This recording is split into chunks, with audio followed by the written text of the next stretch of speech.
আল্লাহর নবী বলেন, দুইটা জিনিস তোমাদের কাছে আমি ছেড়ে গেলাম, দুটি জিনিস তোমাদের দিয়ে গেলাম। আমি চলে গেলাম, কিন্তু কোরআন সুন্নাহ, কোরআন হাদিস দিয়ে গেলাম।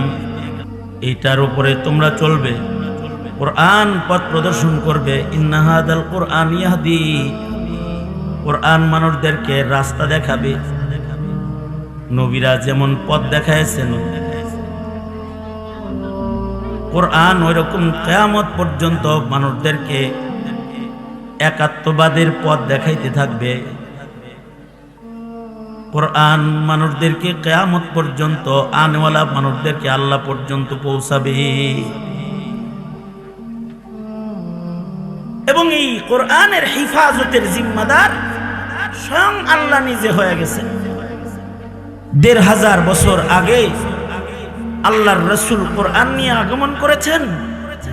যেমন তখন ছিল কোরআন, এখনো আছে, কিয়ামত পর্যন্ত থাকবে। কেউ যদি কোরআন মিটাইতে চায়, সে মিটে যাবে, কোরআন মিটবে না। কোরআনকে রাখবেন কে? কোরআন যে থাকবে, নবীর হাদিস যে থাকবে, কিভাবে থাকবে? আল্লাহ তাআলা এই উম্মতের ভেতর থেকে কিছু মানুষকে আল্লাহ তাআলা আলাদাভাবে ইন্তেখাব করবেন, নির্বাচিত করবেন। ইলমের জন্য তাদের আল্লাহ তাআলা নির্বাচিত করবেন, যাদের সিনার মধ্যে আল্লাহ তাআলা কোরআন ও হাদিসকে হিফাজত করবেন। কিয়ামত পর্যন্ত তাদের সিনা হবে নবীজির রেখে যাওয়া ইলম হেফাজতের সিন্ধু। তাদের সিনার মধ্যে মহান আল্লাহ কোরআন সুন্নাহকে হেফাজত করবেন। এই মানুষগুলা আল্লাহর কাছে দামি মানুষ, নির্বাচিত মানুষ।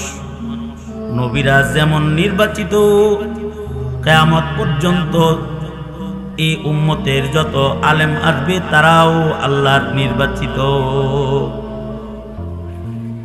যাদেরকে ইলম দেওয়া হবে তারাও আল্লাহর নির্বাচিত। নবুয়ত যেমন নিজের থেকে চেয়ে কেউ পায় না, নিজের ইচ্ছায় কেউ নবী হইতে পারে না, আলেমও ইচ্ছা করলেই হন যায় না।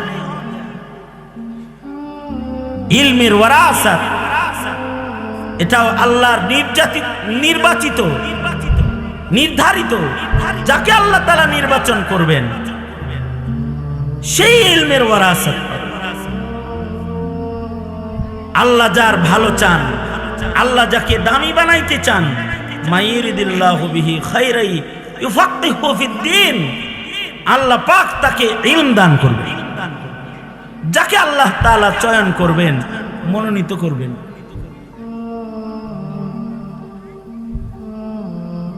এ কারণেই মান্নত মানলেই হাফেজ সাহেব হয় না। আল্লাহ যারা নির্বাচন করে, এটা বাচ্চা হইলেও তাকে আল্লাহ দিয়ে দেয়। আমাদের দেশে ছোট ছোট হাফেজ কোরআন আছে, যে হাফেজ কোরআনের কাছে তার মা, তার বাবা নিজের আলমারির চাবিটা দিতে ভয় পায়, দিবে না। কারণ সদবত নাই, কই রাখবো তার খবর নাই। যদি বলা হয়, কিরে মা, তোমার সন্তান তার কাছে চাবি না দিয়ে পাশের বাড়ির ভাড়াটিয়া মহিলার কাছে আলমারি দরজার চাবি দিয়ে গেছো কেন? বলবে, ও ছোট্ট বাচ্চা, ওর তো সদবত নাই। তার মানে নিজের ঔরসের সন্তানকে একটা চাবির ছড়া বহন করার মতো উপযুক্ত বাপ মনে করে নাই, মা মনে করে নাই। কিন্তু আল্লাহ যখন ওই সন্তানটাকে পছন্দ করে ফেলেছে, চাবির ছড়া নাম সারা দুনিয়ার মানুষের কল্যাণের চাবি তার সিনার ভেতরে ঢুকায় দিয়েছে। তার সিনার মধ্যে কোরআন ঢুকে গেছে। আমি একবার হেফজখানার ছাত্রদেরকে পাগড়ি দিতেছিলাম, কাতার ধরে পাগড়ি নিতেছে ওরা। ওদের ভিতরে একটা আইছে, এটা নাকের পানি বাইরে হয় ঢুকে, বাইরে হয় ঢুকে, টানাটানি করে আর হাঁটে আর আসে। আমি পাগড়িটা মাথার কাছে ধরে ওকে বললাম, আমি ওর নাকের ময়লা ওকে দেখালাম। ও কি করলো,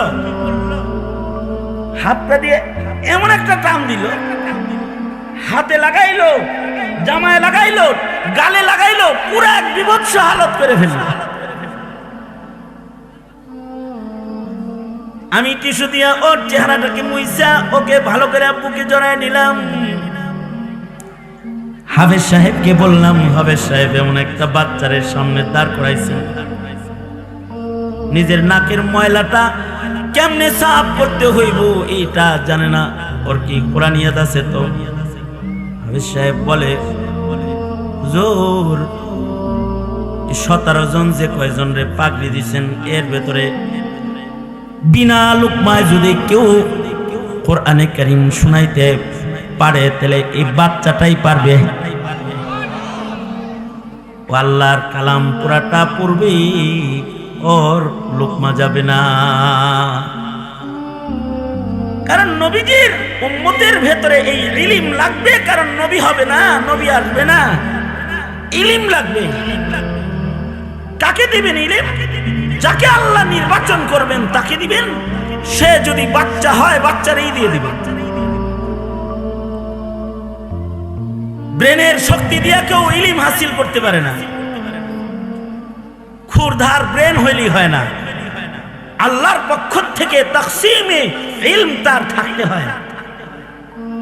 এ কারণেই ইলম আল্লাহর কাছে চাইতে হয়।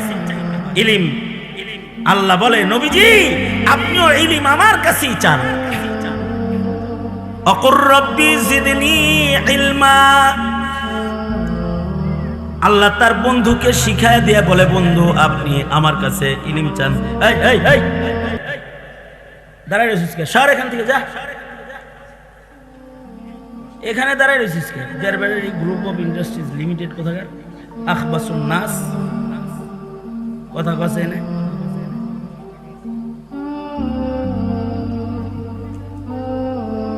দুনো হাত উপরে তোলেন, নাড়াচাড়া দেন, জুবান খুলে বলেন সুবহানাল্লাহ, আলহামদুলিল্লাহ, লা ইলাহা ইল্লাল্লাহ, আল্লাহু আকবার। আওয়াজ বুলন্দ আওয়াজে আল্লাহু আকবার।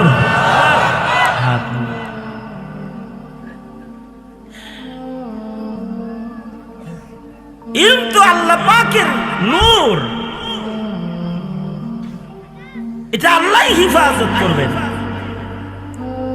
এই পৃথিবীর মাটির উপরে আমি যাকে মনে করবো এটা ইলমের যোগ্য না, তারে না, আল্লাহ যারা যোগ্য মনে করবে, এটা দেখতে শুনতে বড় হোক, সুন্দর হোক, আর গরিব ঘরের হোক, যেখানেরই হোক, আল্লাহ নির্বাচন করছে।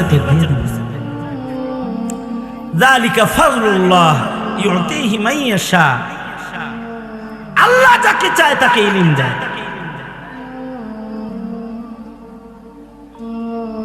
আমাদের জাতীয় মসজিদের খতিব শেখ আব্দুল মালিক হাফিজাহুল্লাহ, মানুষটা তো অনেক উঁচু, একেবারে টল ফিগার, এরকম মানুষ না, কিন্তু আল্লাহ তাআলা চয়ন করছেন, পছন্দ করছেন, তো ইলমের খাজানা ধইরা দিয়ে দিছেন, দিয়ে দিছেন। ছোট বাচ্চা, তাকে আল্লাহ পছন্দ করে ফেলাইলে ওর সিনায় কোরআন ঢুকে যায়। এই কারণেই যাদের সিনায় একবার ইলম জায়গা পায়, যদি ইলমের কদর তারা করে, তাদের বড় দাম। সিনায় ইলম জায়গা পেয়েছে এমন একজন সর্বনিম্ন হাফেজ কোরআনেরও অনেক সম্মান। ময়দানে মাহশরে শাফাআতকারী হিসেবে সে দাঁড়াবে। আল্লাহর রাসূল বলেছেন, এক একজন হাফেজ কোরআন কমপক্ষে 10 জন নিশ্চিত দোজখীকে শাফাআত করে জান্নাতে নিয়ে যাবে, যাদের সকলের উপরে দোজখ ওয়াজিব হয়ে গেছিল। এদেরকে শাফাত কইরা ছুটাইয়া তাদেরকে আল্লাহর জান্নাতে পৌঁছাবে। ওলামারা শাফাত করবে, সুপারিশ করবে। ইয়াশফাউ ইয়াউমাল কিয়ামাতি আল আম্বিয়া ওয়াল উলামা। নবীরা যেমন শাফাত করবে, আলেমরা ওইরকম ময়দানে মাহশারে শাফাত করবে, হাসরের মাঠে। কেন? ইলম তো আল্লাহ পাকের নূর, এটা তো নির্বাচিত মানুষদেরকে দেয়া হয়, নবীদেরকে দেয়া হয়েছে। আমাদের নবীর পরে নবীর উম্মতের ভেতরে নির্বাচিত উম্মতকে দেয়া হবে। আমাদের নবীর উম্মতের ভেতরে নির্বাচিত যে উম্মতগুলাকে ইলমের ওয়ারাসাত আল্লাহ দান করবেন, তারা সাধারণদের মতো না, তাদের সম্মান আলাদা। তাদেরকে আল্লাহ তাআলা ইলমের জন্য মনোনীত করছেন। এ কারণে এরা নায়েবে নবী। এরা কি? নায়েবে নবী। নায়েবে নবী যে পদটা, এই পদ পৃথিবীর কোন পয়গম্বরের উম্মতের ভেতরে ছিল না। সকল পয়গম্বরের উম্মতের ভেতরে নায়েবে নবীর পদ কারণ নাই। নায়েবে নবী এই পদ, এইটা আল্লাহ তাআলা একমাত্র আমাদের নবীর উম্মতের মধ্যে নায়েবে নবীর কাফেলা দান করেছেন, আমাদেরকেই নায়েবে নবী দান করেছেন। এছাড়া দুনিয়ার অন্য কোন উম্মতের মধ্যে নায়েবে নবীর পদ নাই। ওয়ারাসাতুল আম্বিয়া, নবীদের ওয়ারিসের পদ, এই পদটা আল্লাহ তাআলা উম্মতে মুহাম্মাদীর উলামায়ে কেরামকে আল্লাহ তাআলা দান করেছেন। কারণ ইচ্ছা করলেই কেউ আলেম হইতে পারে না, মেহনত করলেও হাফেজ হইতে পারে না। মেহনত করলে নিজের চেষ্টায় শুধু ইলমের খাজানার বাগ দখল করতে পারে না, যতক্ষণ না পর্যন্ত মহান আল্লাহ তাকে ইলমের জন্য নির্বাচিত না করেন। এই কারণেই জমানায় যুগে যুগে যাদেরকে আল্লাহ তাআলা ইলমের জন্য নির্বাচিত করেছেন, তারাই ইলম পেয়েছে। যাদেরকে আল্লাহ তাআলা কবুল করেন নাই, তারা ইলম পান নাই। ঈমান যেমন আল্লাহ পাক পছন্দ করলে, ভালোবাসলে ঈমান দিয়ে দেয়। ইন্নাকা লা তাহদি মান আহবাবতা ওয়ালাকিন্নাল্লাহা ইয়াহদি মান ইয়াশা। তাওহীদ এর উচ্চারণ এটা, আল্লাহ যদি পছন্দ করে দিয়ে দেয়। নবী চেষ্টা করার পরেও দিতেছে না, কিন্তু আর একজনকে মুলকে ফারস থেকে ডেকে এনে দিয়ে দিচ্ছে। নবীজির চাচাকে নবীজি নিজে চেষ্টা করতেছেন, মুখে উচ্চারণ হইতেছে। ইলম চেষ্টা তো অনেকেই করে হাফেজ হওয়ার, আলেম হওয়ার, কিন্তু সবাই ওই রকম ভাগ পায় না। আল্লাহ যারে দেয় সে পাওয়া যায়। এই উম্মতের ভেতরে যারা এই ইলমের ভাগ পাবে, তাদের ঘুমের দামও বেশি। তাদের ঘুম সাধারণ মানুষের ইবাদতের চেয়ে দামি। তারা যদি জমিনের উপর দিয়ে হেঁটে যায়, তো জমিনের নিচের মরা মানুষগুলার কবর আযাব মাফ হয়ে যায়। এদেরকে দেখলে নবী দেখার সওয়াব হয়ে যায়। এদের কথা শুনলে নবীর কথা শোনার সওয়াব হয়ে যায়। আলাদা সম্মান। দুনিয়ায় শুধুমাত্র সম্মান আলাদা তা নয়, কবরেও সম্মান। কোন আলেম যখন মারা যায়, আলেমে দ্বীন মারা গেলে আল্লাহ তাআলা কবরের মাটিকে ডেকে বলতে থাকে, এই কবরের মাটি, এমন একজনকে তোর পেটে রাখা হয়েছে যার সিনার ভেতরে আমার ইলম দিছি। সাবধান সাবধান, তারে কিন্তু কষ্ট দিস না, তারে খাইস না।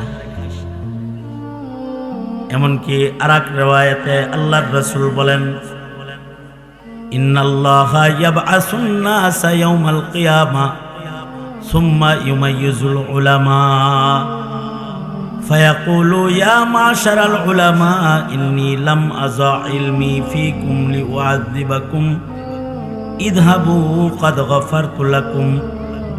ময়দানে মাহশরে সব মানুষ যখন আল্লাহর আদালতে দাঁড়াবে, আল্লাহ তাআলা বিশেষভাবে আলেমদেরকে ডেকে ডেকে বলবে, হে আলেম সমাজ, হে আলেম সমাজ, ওগোর লগে তোমরা দাঁড়াও না, তোমরা আলাদা দাঁড়াও, তোমরা একটু আলাদা হও।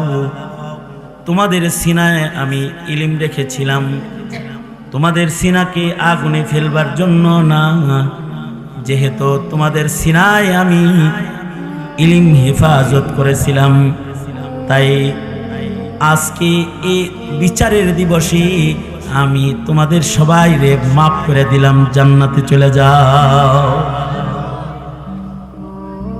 ইলমের সম্মান, কবরেও ইলমের সম্মান। এ কারণে ইমাম মুহাম্মদ রাহমাতুল্লাহি আলাইহি হানাফি মাযহাবের চার মাযহাবের শ্রেষ্ঠ মাযহাব হানাফি মাযহাবের 4 ইমামের শ্রেষ্ঠ ইমাম